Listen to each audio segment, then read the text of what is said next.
ہماری ایک بہن ہے، پوچھتی ہیں کہ حالت حیض میں خامند ہم بستری کرنے پر مجبور کرتا ہے، کافی پریشان، رہنمائی فرماتے ہیں۔ جی دیکھیے، حیض کے متعلق تو اللہ تعالیٰ نے واضح طور پہ فرما دیا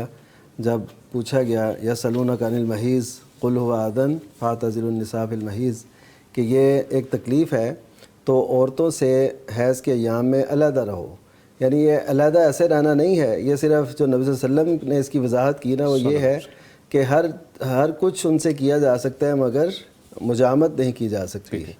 ٹھیک ہے؟ ان سے ملا جا سکتا ہے، ان کے ساتھ لیٹا جا سکتا ہے اور کھایا پیا جا سکتا ہے۔ یہود اصل میں وہ علیحدہ رہتے تھے، اسی طرح مشرکین کی بھی اپنی اپنی وہ روایات تھیں، اس پہ وہ قائم تھے۔ اسلام نے آ کے عورت کو یہ حیثیت دی کہ ان ایام میں بھی اس کا کوئی جرم نہیں ہے اس میں، اور نبی صلی اللہ علیہ وسلم ان کے ساتھ اس حالت میں آپ ان کے ساتھ رہتے تھے کہ جیسے یعنی جہاں سے حضرت عائشہ نے پیا ہوتا ان دنوں میں تو وہیں سے نبی صلی اللہ علیہ وسلم منہ لگا کے وہ پیتے، اور حضرت عائشہ کو قسم دیتے کہ تم ایسے کرو تاکہ میں بھی اس دری سے ایسے استعمال کروں۔ یعنی اتنی آپ نے پیار محبت اور عورت کو یہ مقام دیا، حیثیت دی۔ تو لیکن یہ ہے کہ اسی لیے یہ یعنی میں بتا رہا ہوں کہ تنہا ہونا یا علیحدہ ہونا عورت سے اس نوعیت کا نہیں ہے کہ آپ بالکل ہی اسے علیحدہ کر دیں۔ اعتزال سے مطلب یہ ہے کہ آپ نے اسے جماع نہیں کرنا۔ اچھا، یہ قرآن مجید میں اور حدیث مبارکہ میں ایک حدیث میں آپ نے فرمایا کہ من اتی امرأۃ حائض، کہ جو کوئی عورت ایسی عورت کے پاس آئے اپنی بیوی کے پاس جو حائض ہو، اور اس نے پھر وہی حدیث مبارکہ مشہور، اس نے نبی صلی اللہ علیہ وسلم پر نازل ہونے والی شریعت کا انکار کیا۔ اچھا جی، یہ بھی ہے۔ اور اس کے ساتھ ساتھ ایک حدیث میں یہ بھی ہے کہ جو کوئی حیض کے ایام میں یعنی مخصوص ایام میں اپنی بیوی کے پاس آتا ہے تو اسے چاہیے کہ فلیتصدق دینارا، ٹھیک ہے؟ بیوی کے پاس آنے سے مطلب یعنی اسے جماع ہے، جی اسے جماع کرے تو وہ پھر 1 دینار صدقہ دے۔ اور 1 دینار آج کا نہیں، کویتی دینار نہیں، جو نبی صلی اللہ علیہ وسلم کے دور میں دینار کی قیمت تھی نا وہ دینی ہے، اور وہ تقریباً 4.25 وہ بنتا ہے گرام، 4.25 گرام سونا بنتا ہے؟ جی جی سونا، اتنا سونا وہ دے، یا پھر نصف دینار کا جو محدثین نے اس کی وضاحت کی ہے وہ یہ ہے کہ اگر شروع کے ایام میں کرے تو دینار، اگر آخری ایام میں کرے تو پھر نصف دینار، کیونکہ شروع میں زیادہ نقصان کا اندیشہ ہوتا ہے تو اس وجہ سے وہ دینار کا کہا گیا، اور اس طرح نصف دینار۔ اگرچہ یہ علامہ البانی نے اس روایت کو صحیح قرار دیا، کئی محققین اسے بھی یعنی صحیح نہیں جانتے، لیکن مجموعی طور پر جو قرآن و حدیث کے دلائل ہم دیکھیں تو اس میں یہ بات بہرحال ضرور ہے کہ مجامت سے منع ہے، باقی ان کے ساتھ رہن سہن وہ اچھے طریقے سے حسن سلوک سے رکھا جا سکتا ہے۔ اسی حوالے سے ایک اور روایت بھی ہے کہ حضرت عباد بن بشر، جب یہودیوں نے کہا نا کہ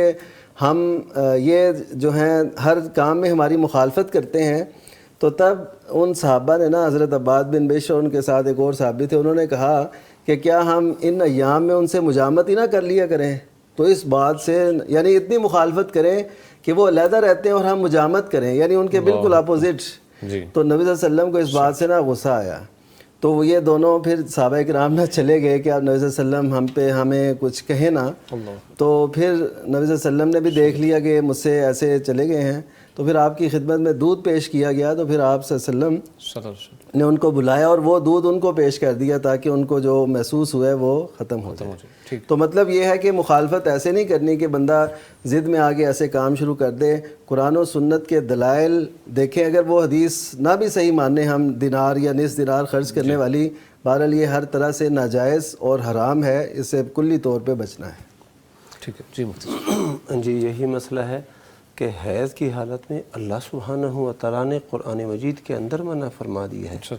یسألونک عن المحیض قل هو اذن فاعتزلوا النساء فی المحیض، قریب نہیں جانا ہے۔ اچھا، پھر یہ ہے کہ فَإِذَا تَطَهَّرْنَ، جب وہ خوب پاک ہو جائیں، غسل کر لیں، فَأْتُوهُنَّ مِنْ حَيْثُ أَمَرَكُمُ اللَّهُ، پھر ان کے پاس آؤ وہاں سے جہاں سے اللہ نے تمہیں حکم دیا ہے۔ تو حیض کی حالت میں یہ بیوی کے ساتھ ایسے جماع کرنا گناہ کبیرہ ہے، قرآن مجید کی مخالفت ہے، بہت بہت شدید وہ ہے کہ اب اللہ نے منع کر دیا، پھر ایک بندہ جا رہا ہے اور اس طرح کی یعنی اللہ کی نافرمانی کر رہا ہے۔ اور اللہ کے نبی صلی اللہ علیہ وسلم نے یہ بتا دیا ہے کہ اصنعوا کل شیء الا النکاح،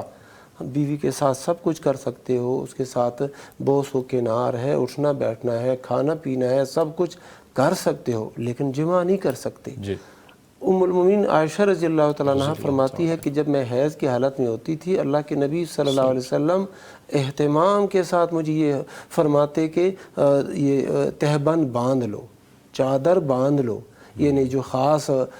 حصہ ہے جسم کا، عورت کے جسم کا، اس کو چھپانے کا کہتے، پھر وہ لیٹتے بھی، محبت کرتے، اظہار کرتے ایسے۔ اور پھر ساتھ یہ بھی فرماتے کہ تم میں سے کون ہے جو اپنے آپ پہ قابو رکھنے والا ہے، یعنی نبی صلی اللہ علیہ وسلم تو اپنے آپ پہ قابو رکھنے والے تھے، تو اللہ کے احکام کے پابند تھے۔ تو اگر ایک شخص ایسا ہے کہ وہ اپنے آپ پر قابو نہیں رکھ سکتا، حیض کی حالت میں وہ اپنی بیوی کے ساتھ لیٹتا ہے ایک ہی چارپائی ایک ہی بیڈ پہ اور پیار اور بوس و کنار کرتا ہے، ہو سکتا ہے وہ آگے بھی جائے، تو احتیاط کرے، پہلے سے وہ شخص احتیاط کرے۔ احتیاط کرے۔